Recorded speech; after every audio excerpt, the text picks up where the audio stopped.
नमस्कार, आर्थिक times news में आपका स्वागत है।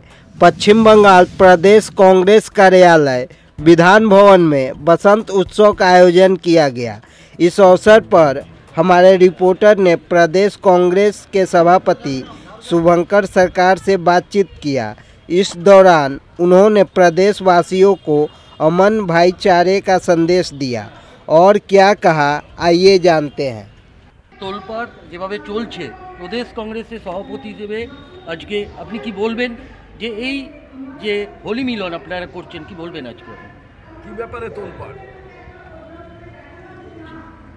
এই যা হিন্দু মুসলিম হচ্ছে এটা নিয়ে কি বলবেন? আমি তো হিন্দু মুসলমানের মধ্যে যারা বেকার তাদের নিয়ে চিন্তিত। আমার চোখে হিন্দুও নেই মুসলমানও নেই, আমার চোখে পশ্চিমবাংলার বেকারদেরই মুখের ছবি মনে পড়ছে।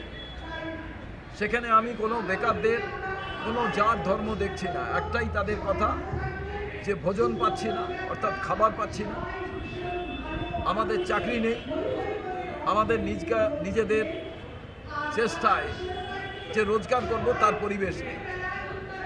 অর্থাৎ পশ্চিমবাংলার বুকে যে বেকাররা আছে তাদের কথা না রাজ্য সরকার ভাবছে না কেন্দ্রীয় সরকার ভাবছে, তাদের কথা কেউ ভাবছে না। তারা মুসলমান সম্প্রদায়ের, তারা হিন্দু সম্প্রদায়ের, সবাই খালি ভোটের রাজনীতি হিন্দু মুসলমান করে বাইনারি করছে। কিন্তু আমি মনে করি এই দুই ধর্মের মানুষেরা তারা শান্তি চান, তারা পশ্চিমবাংলার উন্নতি চান, তাদের বাড়ির বেকার ছেলে মেয়েদের চাকরি চান, যেটা বিরোধী দলও বলছে না, সরকারও বলছে না।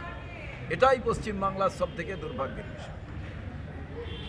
দাদা, আজকে এই হোলি মিলন উৎসবের মাধ্যমে আপনি সারা পশ্চিমবঙ্গ কেন সারা ভারতবর্ষবাসীকে কি আপনি বলবেন, কি শুভেচ্ছা বার্তা কিংবা কি জানাবেন আপনি? আমন ও ভাইচারা, সৌহার্দ্যবোধ, একে অপরকে রঙিয়ে দেওয়ার যে এই দোল এবং হোলি, এর মধ্যে দিয়ে কংগ্রেস এই বার্তা দিতে চায় এটা বহুত্ববাদের ভারতবর্ষ।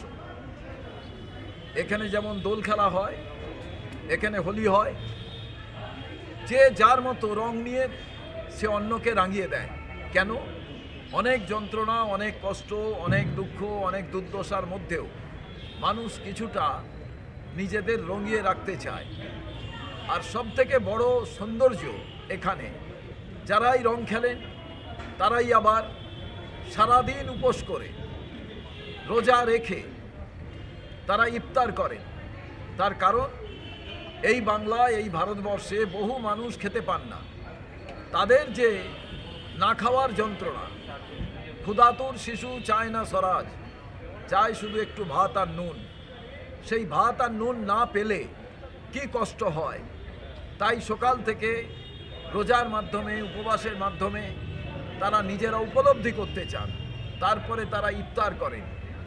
এই যে মিলন, এই মিলন একদিকে দোল, একদিকে হোলি, একদিকে রমজান, এর থেকে বড় আর ভাইচারা, সৌহার্দ্যবোধ, আমন, শান্তি কোথায় আছে?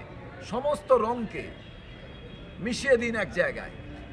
যে রঙটা উৎপন্ন হয় সেটা হলো সাদা, শুভ্রতার প্রতীক, যেখানে কোনো কালির দাগ নেই। কিন্তু কিছু রাজনীতিবিদ সংবিধানের শপথ নিয়ে তারা অসাংবিধানিক কথাবার্তা বলছেন শুধু এই রাজ্যে নির্বাচনের তারা ভোটকে একত্রিত করার জন্য। এটা একেবারে ঘৃণ্য কাজ, এটা একেবারে অপরাধ কাজ, এদের অ্যারেস্ট করা উচিত। এরা পশ্চিমবাংলার শান্তি শৃঙ্খলা বিঘ্নিত করতে চায়। বিজেপি, আরএসএস, এদের মূল মন্ত্র হলো দাঙ্গা লাগাও। এদের মূল মন্ত্র হলো ভারতবর্ষের যে ধর্মনিরপেক্ষতা, যে শান্তি, তাকে বিঘ্নিত করো। এবং সেই কারণে বিরোধী দলনেতার উক্তি এবং সরকার পক্ষও নীরব, শুধু ভোটের বাইনারি। আমরা বলতে চাই পশ্চিমবঙ্গে ধর্মের উস্কানির কোনো জায়গা নেই। পশ্চিমবঙ্গের মূল মন্ত্র হলো রামকৃষ্ণদেবের মন্ত্র, যত মত তত পথ। আমরা সেই পথেরই প্রতীক। আর সেই কারণে আমরা শ্রীকৃষ্ণের এই মাটিতে আমাদের একই মন্ত্র, সবাই মিলে আসুন যে হোলি খেলার মধ্যে দিয়ে একত্রিত হন, একটাই রঙকে বেছে নিন সমস্ত রঙের মধ্যে দিয়ে, যেখানে কালোর কোনো স্থান নেই, তার নাম সাদা, শান্তির প্রতীক। Thank you.